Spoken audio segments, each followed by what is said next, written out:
আসসালামু আলাইকুম সম্মানিত ভিউয়ার্স এবং প্রিয় শিক্ষার্থীরা, সকলকে স্বাগত জানাচ্ছি আজকের অনলাইন ক্লাসের সাথে আছি আমি কোহিনুর আক্তার, ট্রেড ইনস্ট্রাক্টর, রাঙ্গুনিয়া আদর্শ বহুমুখী পাইলট উচ্চ বিদ্যালয়। প্রিয় শিক্ষার্থীরা, গত ক্লাসে আমি তোমাদের সপ্তম শ্রেণীর শব্দের কথা অধ্যায়ের কাজ, ক্ষমতা, শক্তি এই বিষয়গুলো নিয়ে আলোচনা করেছি এবং শক্তির যে 8টি রূপ আছে সেগুলি নিয়ে আলোচনা করেছিলাম। আজ আমি তোমাদের সামনে এই যে রূপগুলোর যে বিভিন্ন রূপে রূপান্তরিত হতে পারে, বিভিন্ন রূপে আমরা এগুলি ব্যবহার করতে পারি সে সম্পর্কে আলোচনা করব।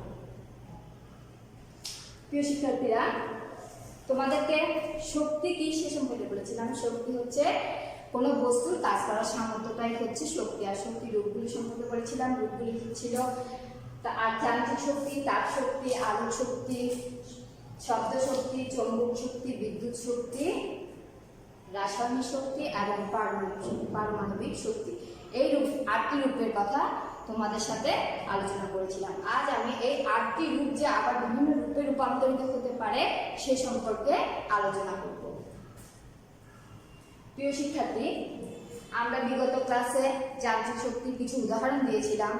বলেছিলাম কখনো কেউ যখন দৌড়ায় সেটাও যান্ত্রিক শক্তির উদাহরণ, তারপর সাইকেল চালালে সেটা যান্ত্রিক শক্তির উদাহরণ, গুলতি দিয়ে আম পারলে সেটাও যান্ত্রিক শক্তির উদাহরণ, কিংবা রেলগাড়ি চললে সেটাও যান্ত্রিক শক্তির উদাহরণ। এই যান্ত্রিক শক্তিটি মূলত আরো দুটি শক্তি থেকে থাকে। একটি হচ্ছে স্থিতি শক্তি এবং আরেকটি হচ্ছে গতিশক্তি। স্থিতি শক্তি এবং গতিশক্তি এই দুইটা রূপ আমরা বিগত ক্লাসে জেনে গিয়েছিলাম। এছাড়াও যান্ত্রিক শক্তি কিন্তু আরো বিভিন্ন রূপে রূপান্তরিত হয়। যেমন আমরা যদি বাঁশি বাজাই তাহলে কি পাই? শব্দ শুনতে পাই। এই যে শব্দ শোনা, এখানে বাঁশি বাজানোটাও কিন্তু একটা যান্ত্রিক শক্তি। আর এই যান্ত্রিক শক্তিটা যখন আমরা বাঁশি বাজাই, যখন শব্দ শুনি, তখন এটা কি হয়? শব্দ শক্তিতে রূপান্তরিত হয়। অর্থাৎ যান্ত্রিক শক্তিটা তখন শব্দ শক্তিতে রূপান্তরিত হয়। এছাড়া আমরা যখন একটি পাথর খণ্ডের উপর বড় কোনো হাতুড়ি দিয়ে আঘাত করতে থাকি, তবে এক সময় দেখা যায় সেখানে খুব গরম হয়ে যায়, অর্থাৎ সেখানে একটা তাপের সৃষ্টি হয়। এই যে বারবার আঘাত করার কারণে এই যান্ত্রিক শক্তিটা কিসের শক্তিতে রূপান্তরিত হয়? তখন সেটা তাপ শক্তিতে রূপান্তরিত হয়। আবার এই বারবার যখন আঘাত করি তখন দেখা যায় কি আগুনের কিছু স্ফুটলিঙ্গ দেখা যায়, অর্থাৎ সেখানে আলোর সৃষ্টি হয়। এই যান্ত্রিক শক্তির কারণে কি হচ্ছে? একবার তাপ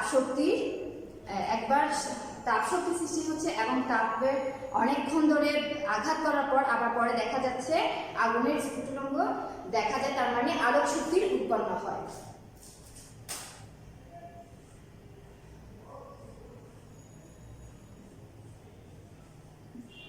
আলোক শক্তি উৎপন্ন হয়। এছাড়াও আমি তোমাদেরকে স্থিতি শক্তি এবং গতি শক্তির কথাও বলেছিলাম।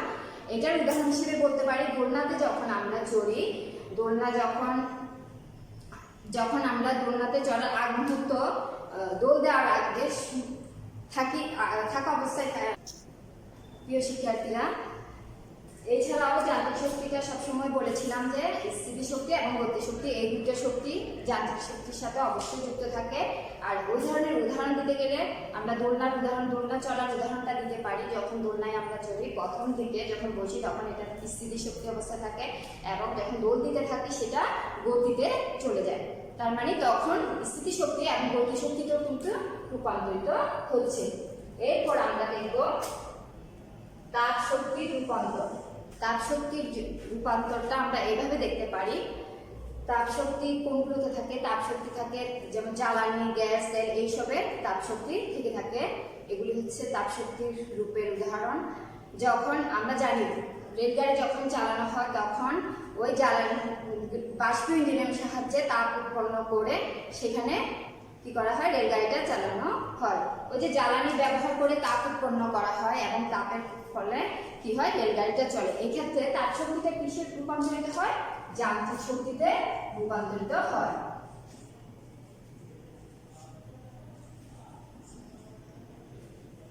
এরপর দেখবো শিক্ষার্থী আমরা আলোক শক্তি রূপান্তর। আলোক শক্তিটা সাধারণত সরাসরি সূর্য থেকে আমরা পেয়ে থাকি। সূর্যই হচ্ছে আলোক শক্তির প্রধান উৎস, সেটা আমরা জানি। এই আলোক শক্তিটাকেও আমরা ব্যবহার করে বিভিন্ন রূপে নিয়ে আসতে পারি। যেমন একজন ফটোগ্রাফার যখন তার আলোক ক্রিয়া কোনো কাগজের উপর ফেলে তখন সেখানে একটা রাসায়নিক শক্তি উৎপন্ন হয়। অর্থাৎ এই আলোক ক্রিয়ার ফলে আলোক শক্তিটা কি হয়, রাসায়নিক শক্তিতে পরিণত হয়।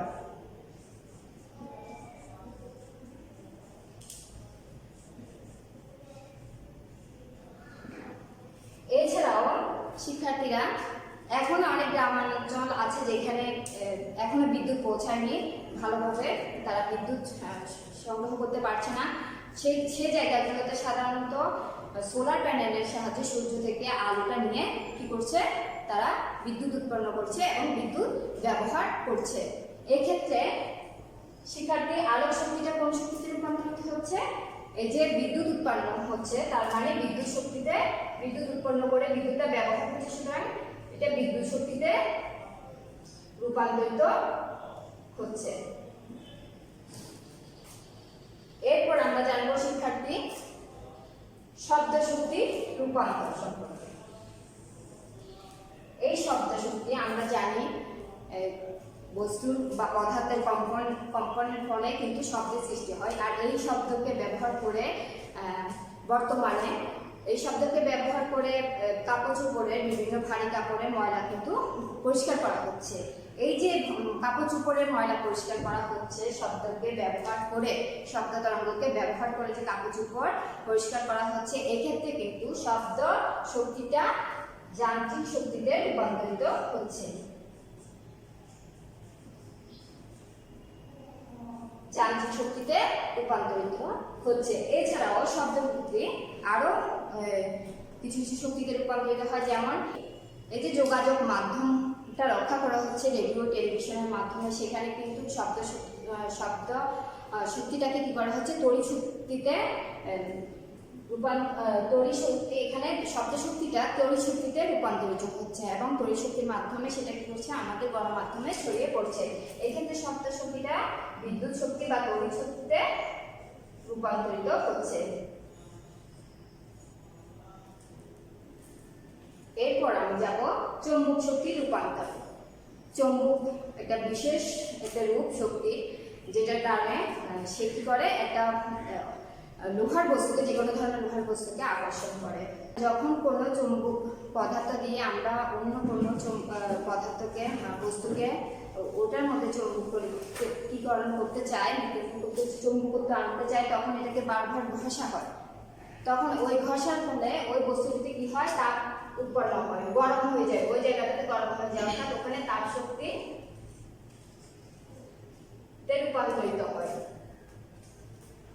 আর এই যে আমরা যে বারবার ঘষার মাধ্যমে চৌম্বক দিয়ে অন্য একটি পদার্থকে চৌম্বকীকরণ করার জন্য যে ঘষতে থাকে, এটাতে আরেকটা জিনিস হয়, সেটা হচ্ছে চৌম্বক শক্তিটা তখন যান্ত্রিক শক্তিতেও রূপান্তরিত হয়ে থাকে।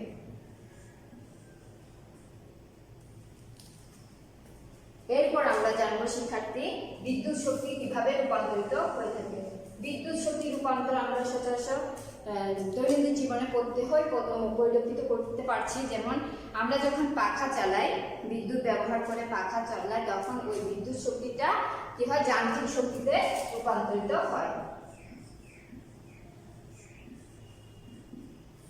এছাড়া আমরা যখন কোনো লাইট ব্যবহার করি, লাইট জ্বালাই, তখন ওই বিদ্যুতের সাহায্যে যেহেতু লাইটটা চলে, লাইটটা জ্বলে ওঠে, তাই কি হয়, বিদ্যুৎ শক্তিটা আলোক শক্তিতে রূপান্তরিত হয়। এরপরে বিদ্যুৎ ব্যবহার করে কোনো হিটারের সাহায্যে যদি আমরা ভাত রান্না করে থাকি, তাপ বিদ্যুৎ শক্তির মাধ্যমে যদি তাপ তৈরি করে থাকি ভাত রান্নার জন্য, সেই ক্ষেত্রেও বিদ্যুৎ শক্তিটা কি হয়, তাপ শক্তিতে রূপান্তরিত হয়ে থাকে। প্রিয় শিক্ষার্থী, এবার আমরা জানবো রাসায়নিক শক্তি রূপান্তর কিভাবে হয়ে থাকে। আমরা জানি বিগত ক্লাসে আমি এটা নিয়ে আলোচনা করেছিলাম তোমাদের সাথে। রাসায়নিক শক্তিটা সাধারণত বিভিন্ন ধরনের কয়লা, তেল, প্রাকৃতিক গ্যাস এগুলোতে সঞ্চিত থাকে এবং খাদ্যে সঞ্চিত থাকে। কয়লাকে যখন আমরা জ্বালানি হিসেবে পোড়াই তখন ওটা থেকে কি হয়, তাপ উৎপন্ন হয়। তার মানে রাসায়নিক শক্তিটা তাপ শক্তিতে রূপান্তরিত হয়। এছাড়াও আমরা যে ব্যাটারিগুলি, বৈদ্যুতিক কোষগুলি ইউজ করে থাকি সেগুলোতে রাসায়নিক শক্তি সঞ্চিত থাকে। এই কোষগুলো যখন ব্যবহার করে থাকি ওগুলো থেকে আমরা কি করি, ওগুলো দিয়ে বিভিন্ন রেডিও টেলিভিশন চালানো সম্ভব হয়। অনেক সময় টর্চ লাইট, টেলিভিশন নয় সরি, রেডিও টর্চ লাইট এগুলি চালানো সম্ভব হয়। এইগুলোতে যখন চালানো হয় তখন রাসায়নিক শক্তি, ওইখানে সঞ্চিত রাসায়নিক শক্তিটা তখন বিদ্যুৎ শক্তিতে রূপান্তরিত হয়ে থাকে। তার মানে রাসায়নিক শক্তি রূপান্তরিত হয়ে কখনো তাপ শক্তিতে রূপান্তরিত হয় এবং কখনো বিদ্যুৎ শক্তিতেও রূপান্তরিত হয়। এরপর আছে পারমাণবিক শক্তি রূপান্তর সম্পর্কে আমি তোমাদের বলবো। শিক্ষার্থীরা, পরমাণু অনেক ক্ষুদ্রতম কণা, একে অনেকভাবে বিভাজ্য করা যায় এবং এর বিভাজনে আমরা জানি ইলেকট্রন, প্রোটন, নিউট্রন পাওয়া যায়। এগুলো অনেক শক্তিশালী বল দিয়ে আবদ্ধ থাকে। যখন অনেক বেশি প্রেসার ক্রিয়েট করা হয় তখন এই কণাগুলো আলাদা হয়ে যায়। সেখান থেকে এই ইলেকট্রন কণাটা দিয়ে কিন্তু আমরা বিদ্যুৎ উৎপন্ন করে থাকি। তাই এই পারমাণবিক শক্তি থেকে আমরা ব্যবহার করে পেয়ে থাকি বিদ্যুৎ। পারমাণবিক শক্তি থেকে আমরা যেহেতু বিদ্যুৎ উৎপন্ন করতে পারি তাই কি হয়, তখন বিদ্যুৎ শক্তিতে রূপান্তরিত হয়ে থাকে।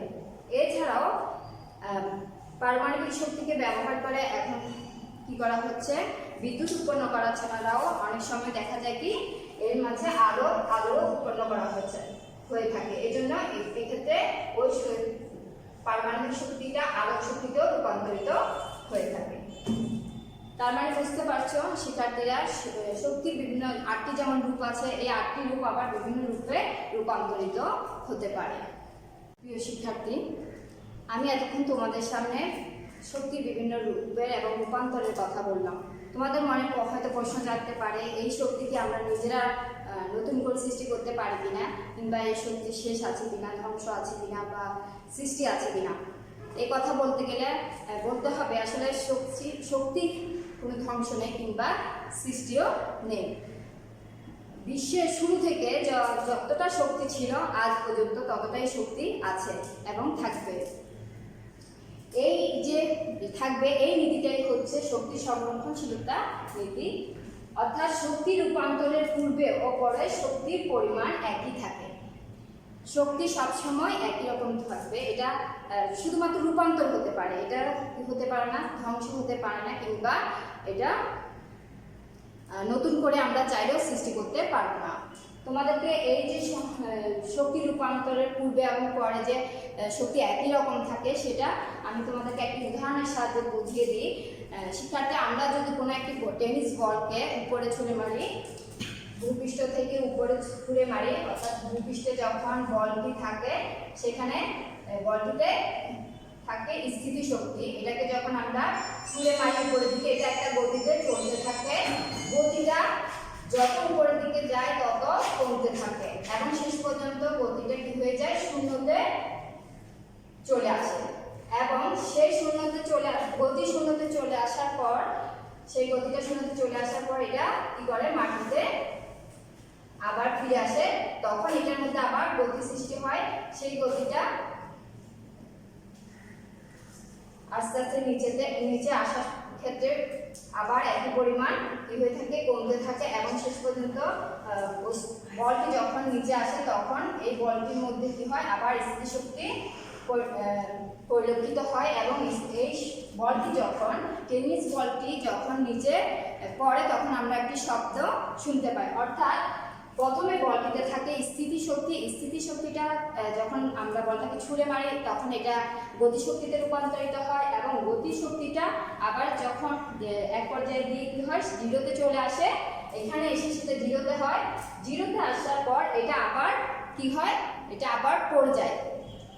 যখন নিচের দিকে পড়ে তখন এটাতে আবার গতিশক্তির সৃষ্টি হয় এবং গতিশক্তিটা শেষ পর্যন্ত নিচে যখন পড়ে তখন এর মধ্যে যে স্থিতিশক্তি জমা থাকে সেটা যখন শেষ হয়ে যায় তখন সেটা গতিরও শেষ হয় এবং নিচে পড়লে সেখানে একটা শব্দ হয়, অর্থাৎ সেখানে একটা শব্দ শক্তিরও সৃষ্টি হয়। এখানে যে দেখতে পাচ্ছি টেনিস বলটা উপরে ছোড়া মারা এবং নিচে পড়ে যাওয়া, এখানে তো শক্তির বিভিন্ন রূপ দেখতে পাচ্ছি, অর্থাৎ শক্তিটা এক রূপ থেকে অন্য রূপে যাচ্ছে। এখানে নতুন কোনো শক্তির সৃষ্টিও হচ্ছে না কিংবা এটা নতুন যেই শক্তিটা আছে সেটারও কোনো ধ্বংস হচ্ছে না। তাই আমরা এই নীতিটা যে শক্তি সেটা সম্পর্কে বলতে পারি, হ্যাঁ, শক্তি রূপান্তরের পূর্বে এবং পরে এর মধ্যে একই পরিমাণ শক্তি থাকবে। প্রিয় শিক্ষার্থী, আজ আমি এই পর্যন্তই, তোমাদের আলোচনা করব পরবর্তীতে অন্য কোনো আলোচনা নিয়ে তোমাদের সামনে হাজির হবো। সে পর্যন্ত তোমরা ভালো থাকো, সুস্থ থাকো, সুন্দর থাকো। আল্লাহ হাফেজ।